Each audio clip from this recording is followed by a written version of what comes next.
Bum bum bum bum bum bum bum bum bum. Bum bum bum bum bum. Bum bum bum bum bum. Hey everybody, come on in. It's going to be one of those days.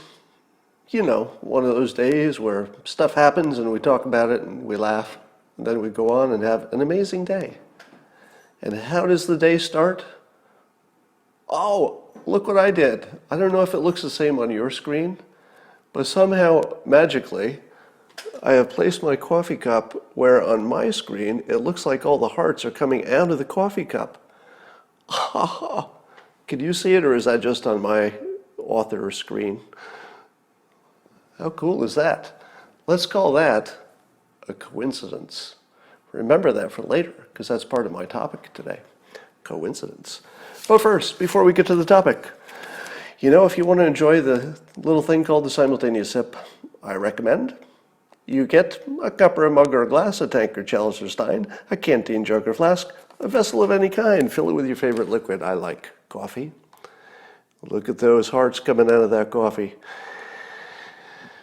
Put it up to your lips and get ready for the unparalleled pleasure, the dopamine hit of the day, the thing that makes everything better. The simultaneous sip. Go. Oh, so people are saying it's backwards on their screen. Yeah? How about this? How about that? On my screen, it looks like the comments are coming out of the cup now, but if it's backwards, it looks like hearts are coming out of the cup. In theory. All right. Let's start with the funniest story of the day. The funniest story of the day is watching Bloomberg get eaten alive by his own team. There's a trending hashtag this morning called, so it's hashtag Bloomberg is racist. Now, turns out that there's an audio has surfaced, an old audio, in which Mike Bloomberg is talking about how he concentrated his resources as New York City mayor to fight crime. And let's just say that it's subject to interpretation. So there are two legitimate ways that you could take what he said. And I'm not going to give you his exact words. You can see them on the news everywhere today. But if you were to put a positive spin on it, and I'm not saying this is my opinion, I'm just saying it's another one of those situations that's two movies playing simultaneously on one screen. So the most positive spin you could put on this Bloomberg audio that surfaced is that he was talking about how he wanted to concentrate valuable public resources, you know, something of value, in low-income communities that needed it the most. This sounds pretty good, doesn't it? You know, if there's a low-income community and they need a public resource, Mike Bloomberg apparently delivered in the form of law enforcement. Now, who needs the most law enforcement? Well, people who have the highest crime rate, right? So the positive way to interpret what Mike Bloomberg said on the audio that surfaced is that he was taking public resources, much of it came from people with money who would pay taxes, transferred it from the rich to the low-income places where it would be the most benefit, and they needed it the most. That's pretty great.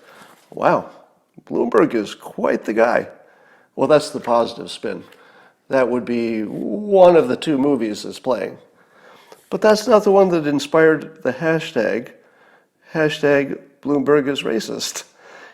Here's the other movie, looking at exactly the same facts, exactly the same audio. Here's the other movie. He focused on arresting minorities, which is pretty obviously racist. Canceled. So you have to follow, if you want a good laugh, follow the hashtag and just see the comments. And it goes without saying that Republicans and Trump supporters are having a lot of fun with this and are really, you know, blasting it out there for maximum effect. But at the same time, the Democrats who are the most likely to be, let's say, offended, or most likely to be watching the movie where it's the worst possible interpretation, they're getting pretty mad. They're pretty mad at their Mike Bloomberg. Now, if it turned out that all of those people who appear to be Democrats who are mad at Mike Bloomberg for what they would say is racist policies, if it turned out that they were really trolls, and that they're actually just Republicans who are pretending to be offended Democrats, we wouldn't know the difference. And so I don't think you can automatically trust the weight of commenting on social media, because you're going to see lots of fake political identities on both sides. All right. So this made me wonder, how could somebody do what Mike Bloomberg presumably intended to do, which was reduce crime in the places where you needed to reduce it the most? How could you do that without simultaneously being labeled a racist? Now, I always talk about systems being better than goals. The goal is to be fair to everybody and have no racism, and another goal is to reduce crime. And apparently we haven't figured out a system where you can get one without offending in the other way. So here's my suggestion for a system, something that you couldn't have done even a few years ago. But the technology would allow this. And this is just brainstorming. Don't imagine necessarily that this is my preferred way to go, just brainstorming. Suppose you said that you're the mayor, and you're going to assign police resources based on two criteria. Number one, how much crime there is in that neighborhood. So it's just sort of a formula, right? If there's this much crime, we'll put this many police officers. And then what if you added a second element? You give everybody a neighborhood app, maybe it already exists, but something that would allow people to say, I live in this neighborhood, this is my identity. You'd have to say who you are so you could be verified as a resident. And you'd have, let's say, 3 or 4 choices for how much policing you prefer in your neighborhood. So if you lived in a pretty safe neighborhood, you'd say, I don't want to see the police unless we call them. So that would be the lowest level. If it was a little more dangerous neighborhood, just a little bit more, you might say, it wouldn't hurt to have a car come by every now and then. That would be similar to where I live. Where I live, there's a little bit of crime, and it probably is useful to have a cop car go by every now and then, just to remind us that they exist. But let's say at the highest level, you'd have the option, if you're a resident of a community, you could say, give me the maximum. I'm a law-abiding citizen, and all this crime does nothing for me. Does nothing for me. I'd rather have more police and less crime. So then that would give the mayor 2 objective things. First of all, they'd have to be a higher crime neighborhood to get more police. That's the only fair thing to do. You don't want to have a lot of police in a low crime neighborhood just because that's where the rich people live. And then the second thing is, did they request it? And you can actually show the community, look, I got 2 things. I got a high crime, and here's the community actually requesting it. By a majority, they've requested the highest level, and the highest level corresponds to this many police officers, roughly. So I think Mike Bloomberg's instincts, and again, I'm not a mind reader, so I'm not going to say what his private interior thoughts are, but if let's say the objective is to reduce crime, you need to go where the crime is, unless they don't want it. And I would think if a community really had a serious problem with more police presence, there should be an option to have less of it. And then as long as people have an option of moving, which of course not everybody has. Here's another trade-off. Suppose a high crime community could vote, again, using an app, so you'd have to connect everybody, so you've got the will of the people expressed in a way that you can measure. Suppose they said, we'd like public surveillance cameras with facial recognition, so that if criminals come into our neighborhood, police know it. And maybe that's a trigger for how many patrol cars are in the neighborhood. Let's say the cameras picked up an unusual number of criminal elements. Suppose you saw 2 or 3 criminals on the same street corner or in the same car as they're parked at a light. Well, maybe the police say, let's take a drive through. So you could imagine a number of systems that would give you some kind of objective data, some more intrusive than others. Yes, I know you don't want your privacy. You don't want your privacy violated that way.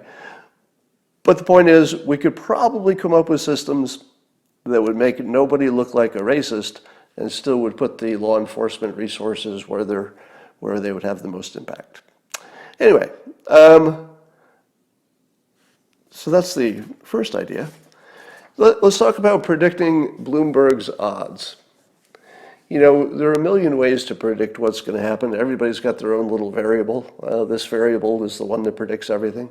In truth, there probably is no such thing as one variable that is too predictive, because it's a big soup of variables. So I don't think anybody's good at predicting any of this stuff, including me. But let's talk about the theories of predicting for Bloomberg. One theory that I see Mike Cernovich tweeting about, and it's a strong one, is that the amount of money that Bloomberg has is so powerful. In other words, if he weaponizes his money or a portion of it, we can't really quite even imagine. We probably can't even imagine how much influence that can have. And we see his poll numbers going up because he's spending, you know, enormous amounts of money on that. Now, working against that, the theory that money can buy you anything, including the nomination and then including winning in the general election. That's a pretty strong theory. If you were going to make a prediction that was based on one and only one variable, that would be right up there. I think a smart person could put some money on that. But it's not a one variable world. We got other stuff going on. And, you know, will that amount of money be enough to, let's say, legally bribe people in all the ways that our society lets you legally bribe people, you know, by opportunities and suggested lack of economic opportunity if you write a bad let's say a bad article about Bloomberg. So a lot of subtle and direct and indirect ways the money can influence things, but mostly it can brainwash. You can literally brainwash people with money. How? You just repeat your message enough until it just becomes truth. Repetition translates into truth if you do it enough, and he has the money to do it enough. All right, but the other theory, and here would be another example of using one variable to predict. The issue of whether Bloomberg has a problem with the black vote, let's say in particular, because of his policies, his crime-fighting policies, and his record in New York City, how likely is it that one variable, especially when it's being promoted by not only the Republicans, but it's being promoted by anybody on the Democrat side who has a problem with that sort of thing? And there are a lot of them. So is that enough that all of the money in the world can't help you?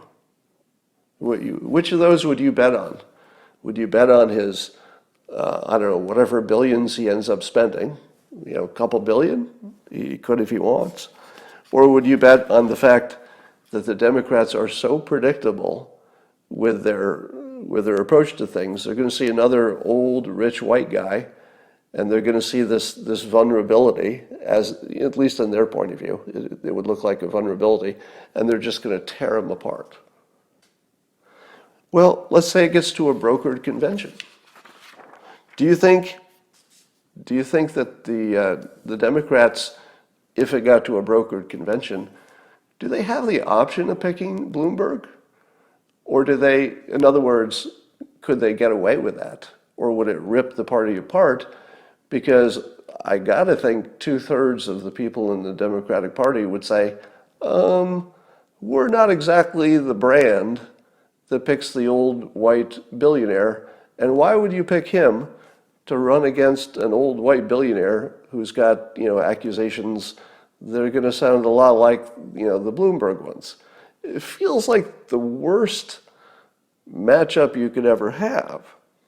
So if the Democrats picked the guy who, I think you could make an argument he's one of the worst matchups, because in order to get Mike Bloomberg, you'd have to start with Trump and remove everything that's interesting.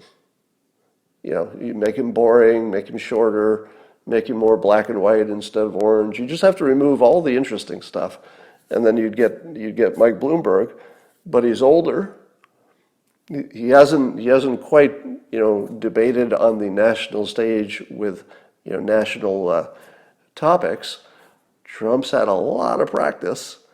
Bloomberg has never been up against somebody like Trump, who again has had a lot of practice by now. So I would say that the odds of a brokered convention picking Bloomberg, that seems unlikely, because I think it would rip the party apart. But suppose Bernie didn't get quite enough support to get across the finish line, and it's a brokered convention. What would happen if he didn't get picked? If Bernie has the most support, but it's still not enough, and it gets to a brokered convention, and they pick anybody else, what are the Bernie supporters going to do? Well, after they complain and protest and try to rip the party apart, they're not going to show up. They're not going to go to vote. And if they don't even show up, they're not going to automatically, click for the House of Representatives and the other Democrats. So if they don't pick Bernie, they'll probably lose the House. If they do pick Bernie, in my opinion, he has no chance of winning the presidency, because at least half of the Democrats are going to understand, and certainly Trump would make them understand. You realize half of you Democrats are going to be worse off, and Bernie's telling you this directly. He's not even disagreeing with this point. He's going to raise the taxes on people who have money and transfer it to people who, in some cases, made decisions you think they shouldn't have, let's say student loan, or didn't work hard enough, in your opinion, to get a job that has health care or whatever.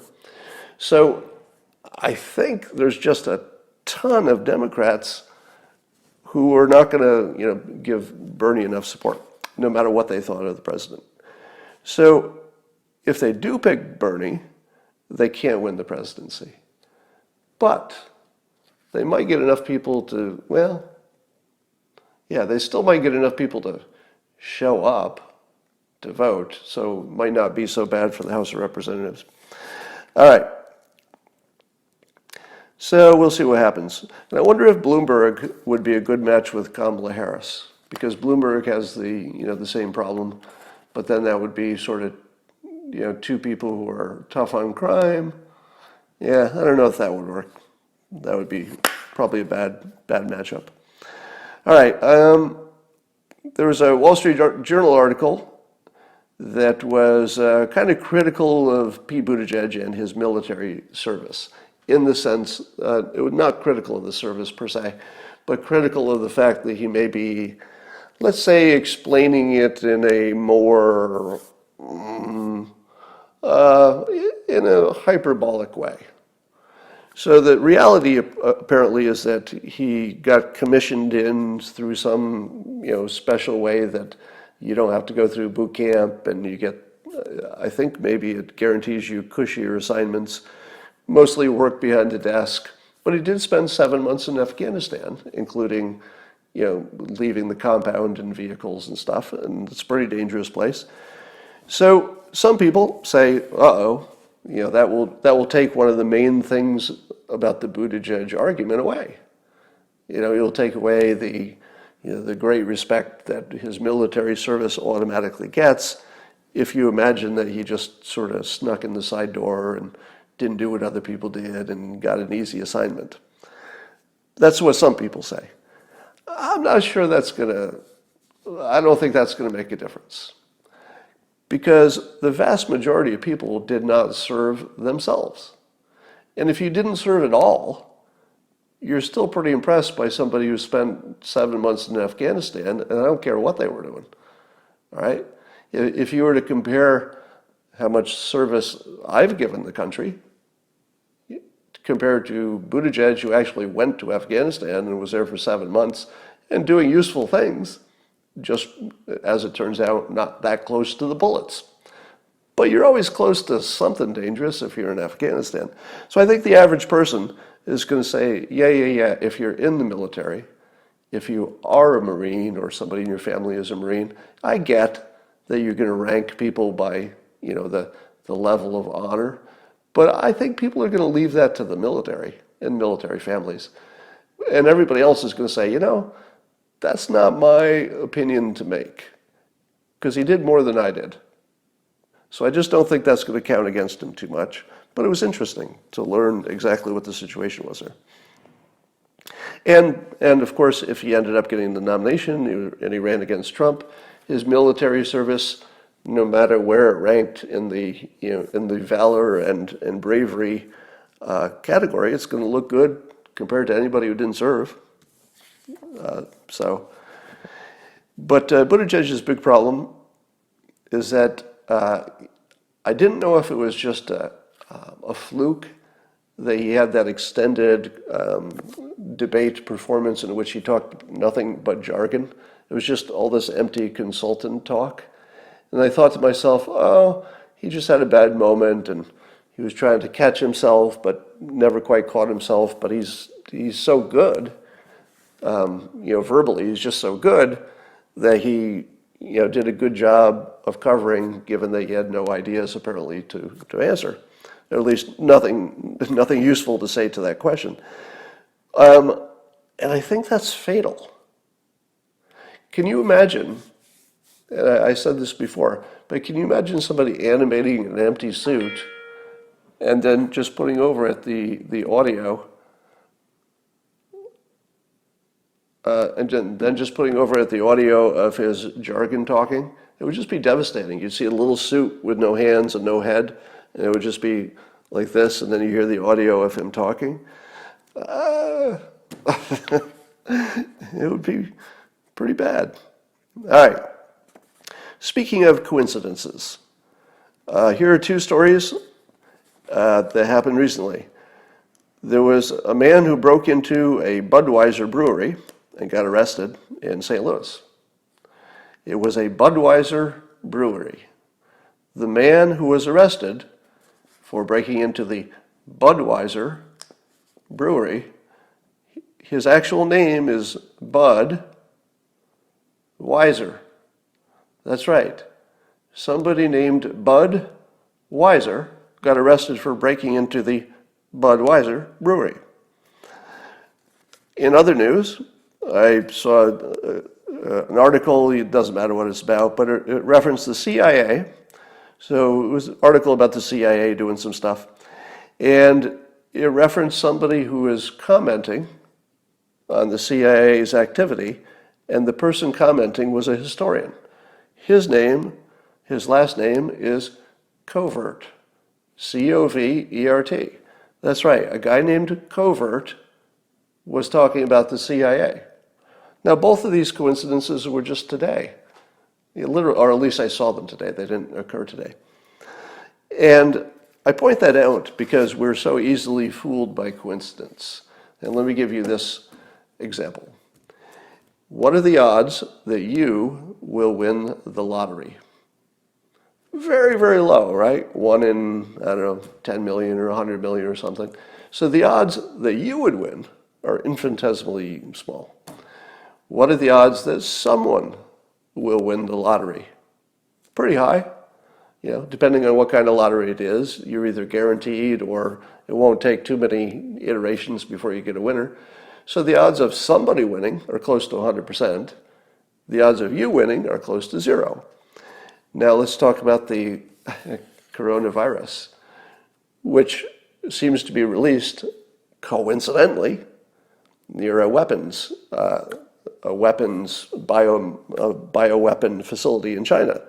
Coincidence? Well, we don't know. It's certainly enough to raise a flag. It's certainly enough for you to get suspicious.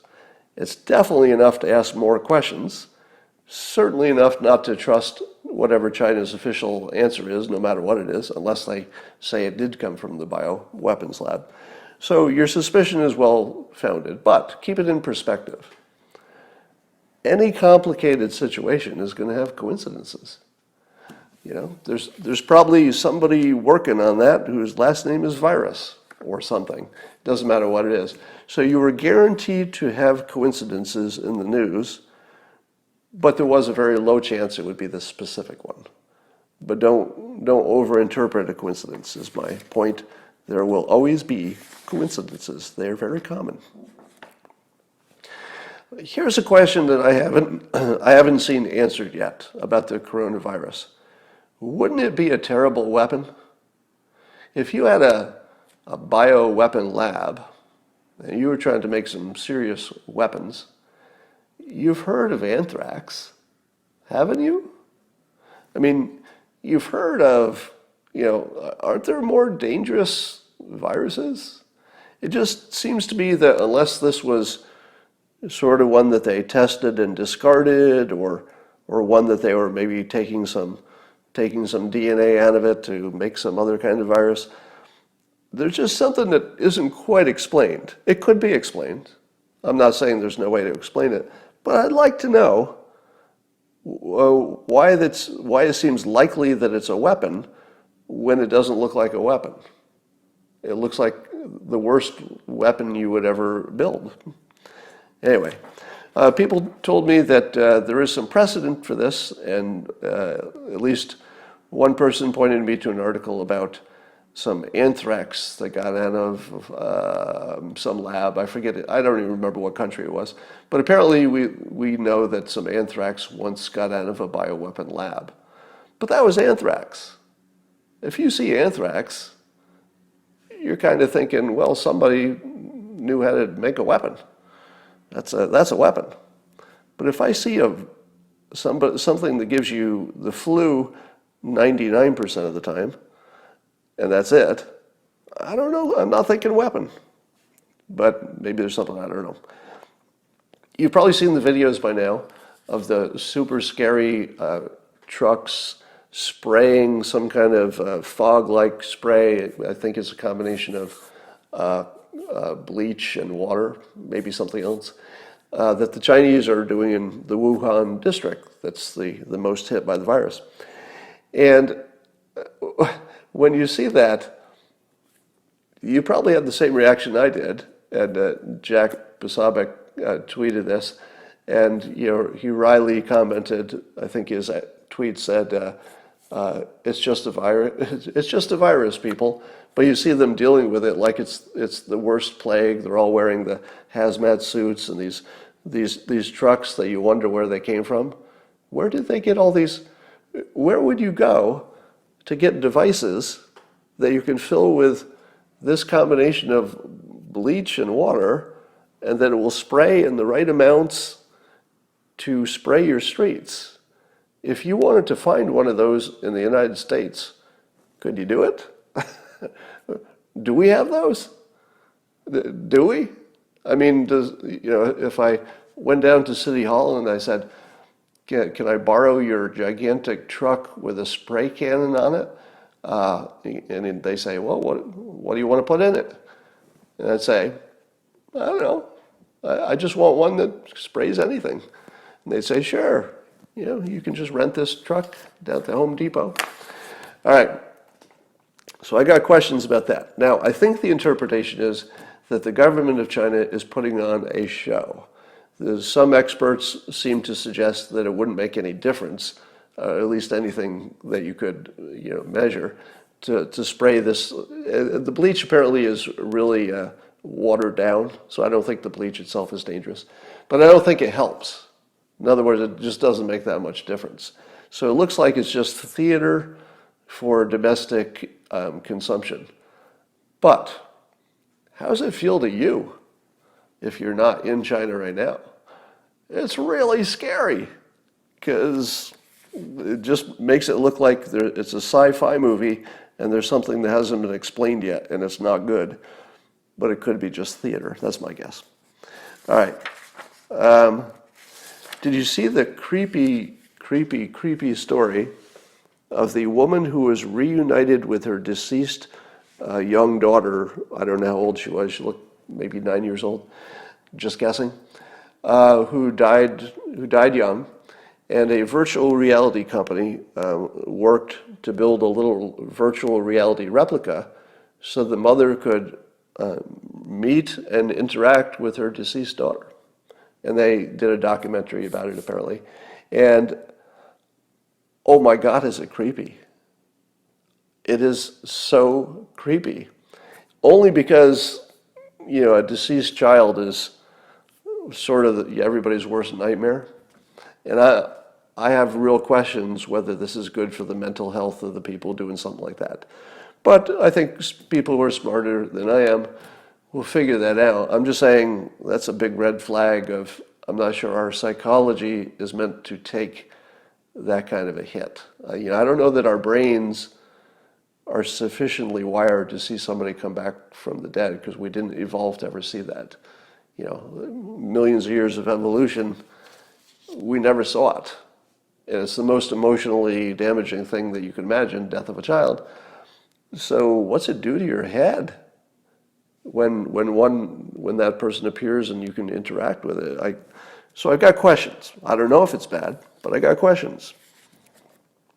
But my comment on this is not so much about that specific application, that just gets our attention, but the fact that this virtual reality technology, which I've sampled enough to really have lived inside it for a while, it's going to change everything.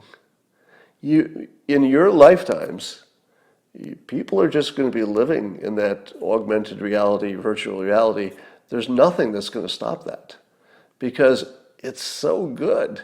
Now, they have to solve a problem with the headaches. A lot of people get headaches wearing the 3D goggles. And when I say a lot, I think most, actually. I do. And I rarely get headaches. I don't have any motion sickness problems. But virtual reality just kicks my ass. And I've got motion sickness after 15 minutes of that. But they'll solve that, I'm guessing. And at that point, our social interactions, our education, our work, every single part of that is going to move into the virtual reality world because it's better. You could go to work without, combing your hair and putting on your work clothes because it might be a virtual office. And if all you need to do is interact with other people, otherwise you're just as good working at home, well, people are going to have virtual reality offices so they can do all their interacting and casual contact. Anyway, that's coming. 100% that's coming. That's one of those predictions that you can say with complete confidence. I don't know how long. All right. Here's a tricky little topic. I'm going to try to navigate this. I only had about 3 hours of sleep last night, so if I seem like I'm a little slow this morning, it's true. So, there are several types of nationalists. And in the political realm, people like to conflate things so that they can damn you with words. And they can read into you opinions that you don't have so that they can criticize them. And the word nationalist is one of those. It gets used in a lot of ways. And I would like to suggest that there are several flavors of nationalists and that it's useful to know the difference. And I would put it this way. You've got your white nationalists who want the United States to stay as white as possible. Now, I've never met that person. I believe they exist because people say they exist and it's a big world and there's somebody who believes anything. But as much time as I've spent over the last several years talking to Trump supporters, Republicans, conservatives, I mean a lot, I've never actually met one who in a private conversation would say, yeah, you know what I want. I'm a white nationalist. I've never heard of that. But I believe they exist. So that's one flavor. There's another flavor that gets confused with the first type that I would call, and this is just my own word for it, let's call them IQ nationalists. Now, the IQ nationalists have a belief that IQ is really predictive of how a person will do in their life, how well a business will be run, how well your country will be run. So if you focused on that and said, let's bring in the smartest people. So let's have some kind of a system where we're getting the programmers and the STEM people, the medical people, the scientists. So we'll kind of, we won't measure their IQs, but we'll make sure we get the people who have passed some kind of, test of college or education or training. So that's another group. Now in that group, they of course are accused of being racists, but they are open to just talent. So there are people who say, I don't care where they come from, but if you're bringing in people from other countries, you're going to get more brown people than anything else, because that's what the world looks like. So the IQ nationalists would probably, if they got their way, increase the number of minorities coming into the country, minorities meaning non-white, just because that's what the world looks like, and they only care if you're smart. Then there's another group, and again, this is my label. I will call them selfish nationalists, who their main thing is, remind me why I'm giving my money to some other country or people from another country. They're just selfish. Now, I don't mean that in a bad way. Being selfish is what makes capitalism work. It's what makes democracies work. People get to vote and act on their self-interest, and if you built the right kind of system, it all works out, and we have. So the selfish nationalists are completely respectable, and they would just say, it doesn't matter who you're talking about. Sorry, my cat's going to make an entrance. If you see a tail go by, yeah, that was Boo. So the selfish nationalists don't care who their money is going to. It doesn't matter if it went to British people or, went to, Chinese immigrants. It doesn't matter who it goes to. They just would rather keep their money. So they would rather not give it to people coming from other countries. But again, that's not about race. That's just, it wouldn't matter who it was. Why would I give my money to anybody? Why can't I keep it? And then this last category, I would put myself in. I would call it a system nationalist, as opposed to a goal. Systems are where you've developed a system that gets you the best result, but you don't know exactly where that ends up. But if it's a good system, like capitalism, like a democratic system, it'll get you to a good place. And a system nationalist, that's what I would call myself, would say that you need a good immigration border control, but that's just the first question. What you do with it, once you have good control of your own borders, all you've really done is taken control away from the people who are coming in illegally and given the control to the people who live in the nation, the people who are already citizens. Now that's a good system. In my opinion, if everybody had a good system where they get to control internally how much immigration and what type, that would be good.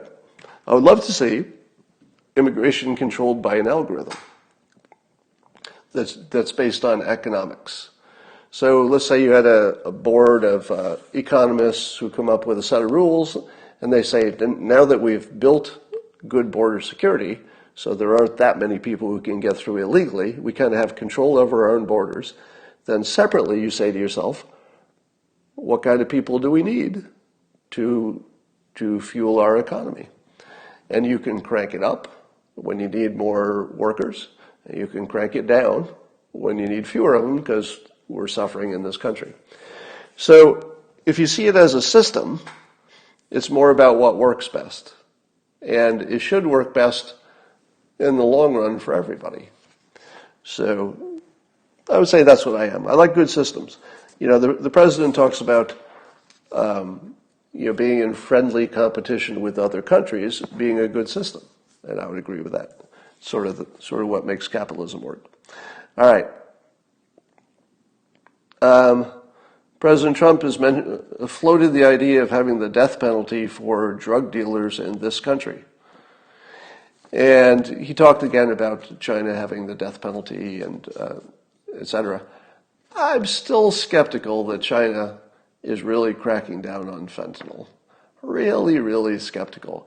Because as I said too many times, we know the top guy, the top dealer. We know his name, his picture, and therefore, of course, China can find him. If 60 Minutes could find him, in China and interview him, yeah, the Chinese government can find him. That guy, as far as I know, is still walking around free.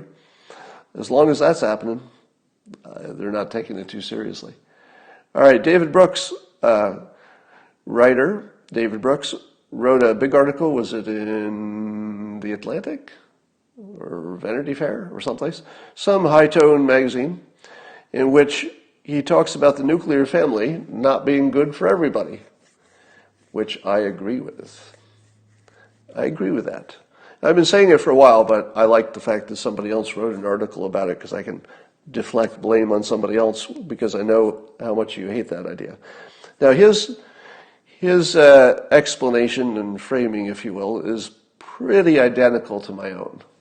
And the idea is this, that the nuclear family is a great idea for some types of people, mostly people with money, because he noted that the old family structure was more extended. You'd have cousins and grandparents, you might have the hired hand working on the farm, you might have, so you'd have like this, almost a tribe within a family, a very extended, lots of kids, etc. It was mostly an economic support system. And then you also had lots of family units connected to other families and sort of networks of families. So the family unit, when it worked best, was also really connected and a lot of people were involved. So it was the number of people involved that made it work. You could always find somebody to help you with this or that. But the way it's evolved is that families get smaller. It might be 2 parents and a kid, 2 parents and 2 kids. So once you get small and isolated, you're not really connected to your other families necessarily. It doesn't work as well. And it doesn't work as well for people who don't have money because they can't get nannies and tutors and drive the kids everywhere they need to go, etc. So and I don't know if you suggested a better situation, but I think it's worth looking at. I think that anytime you say one size fits all, you're probably wrong when it comes to human beings. I'm completely willing to believe that the nuclear family is a great solution for a lot of people. And maybe we'd even be better off with more of it. I accept that. But there's still going to be a big chunk of the public, maybe a third, a big chunk, that is just never going to be the best solution for a variety of reasons. All right. Here's an update on my YouTube demonetization. So some of you know I take these videos and they're uploaded later to YouTube, and they get demonetized. In the past, they had been instantly demonetized, which allows them not to, it causes them not to recommend it automatically, so it doesn't get the visibility. And then by day 2, it's no longer today's news, which is what I usually talk about. So I was getting killed that way. Now, it isn't just because I say things about Trump. Apparently, people on the left and the right were having the same problem. But I have made contact with Google's team that deals with this, and I'm now on they now have me sort of on a test program where I self-rate the content, which is diabolical. Because the way it works is that instead of being sort of automatically banned because you talked about, some keywords that get flagged, that's the old way, and that guaranteed I would get flagged every time. Instead of that, you're on the automatically not flagged, but you have to self-report, and they check on you to make sure you're not fudging the system. So I ended up self-reporting myself and I think I'll probably self-report this one as well, to partially demonetize it. Because there's something honest about that, which is, even though I think I would love a world in which I could say whatever I want as long as I meant well, I'm not trying to hurt anybody, I mean well, that I could talk about any content I want and not get demonetized. But I sort of understand that advertisers want to associate with certain types of content, and it's a free world. If the advertiser says, don't associate me with these keywords, what's Google going to do? So it's a work in progress, but I wanted you to know that Google is working with creators who are having this problem. And right now they're just doing some tests, but you might see more of this. All right, have you seen the Broom challenge? I don't know if you call it a challenge, but there's this viral thing where apparently, and I hate to tell you, it's a prank, that there's one day of the year the prank goes where you could set your broom, just set it up and then let go and it'll stay up. And the prank goes, that's because the gravitational pull is different on this one special day of the year. It's the only time your broom will stand up. Now, of course, you hear this and you say, it's today? I'd better go test this today because this isn't going to work tomorrow. So you run and you grab your broom and you stick it in the floor and you go, it works. Because it turns out it works every other day. It works every day. But you've only tried it once because people told you it's only going to work today. So all day long you're trying it and it's like, they're right. This thing's working. It's incredible. So as pranks go, very good. A+, prank. All right. That's about all I wanted to talk about today. We will be watching New Hampshire. And if there's one thing I can tell you about New Hampshire, and you can take this to the bank, about the primaries there. Whoever wins New Hampshire, or doesn't win, in other words, the results from New Hampshire will be terribly important to the total outcome in the end. And it won't. Those are the two things you're going to learn today. It totally matters, unless it doesn't. Unless it doesn't. It's the most important thing in the world, except, well, it might not be. So everybody, all the pundits are going to have to give their opinions because that's what they do to sell advertisement. So you're going to see lots of opinions, but people are just guessing. We've never had a situation where you've got a Biden who isn't going to do well in the first few, but he's leading the polls. That's weird. Well, maybe we've had that situation, but that it's less common. And then have we ever had a situation where somebody with $60 billion or whatever Bloomberg has is waiting out the first four? We've never seen that. So anybody who says that the New Hampshire results are somehow determining the winner, except it might eliminate a few people, that's possible. I wouldn't expect it to tell you much. But it's going to be fun to watch just the same. That's all I got to say for today. You go, have a great day, and I will talk to you tomorrow.